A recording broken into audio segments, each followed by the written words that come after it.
રાજ્યના મંત્રીમંડળ ભાજપ અને સંગઠનમાં આવતા મહિને ફેરફાર થઈ શકે છે। ભાજપના નવા અધ્યક્ષની નિમણૂક આ મહિનાના અંત સુધી નહીં। મંત્રીમંડળમાં પણ બે મહિના સુધી કોઈ ફેરફાર નહીં થાય। 26 અને 27 મેના પ્રધાનમંત્રી નરેન્દ્ર મોદીના ગુજરાત પ્રવાસ પહેલા ફેરફાર નહીં થાય અને આવતા મહિને સંગઠન અને મંત્રીમંડળમાં ફેરફારની શક્યતા હાલ તો જોવામાં આવી રહી છે।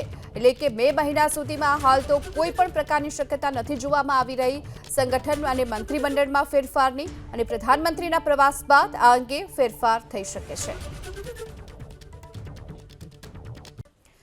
રાજ્યના મંત્રીમંડળ ભાજપ અને સંગઠનમાં આવતા મહિને ફેરફાર થઈ શકે છે। ભાજપના નવા અધ્યક્ષની નિમણૂક આ મહિનાના અંત સુધી નહીં। મંત્રીમંડળમાં પણ બે મહિના સુધી કોઈ ફેરફાર નહીં થાય। 26 અને 27 મેના પ્રધાનમંત્રી નરેન્દ્ર મોદીના ગુજરાત પ્રવાસ પહેલા ફેરફાર નહીં થાય અને આવતા મહિને સંગઠન અને મંત્રીમંડળમાં ફેરફારની શક્યતા હાલ તો જોવામાં આવી રહી છે।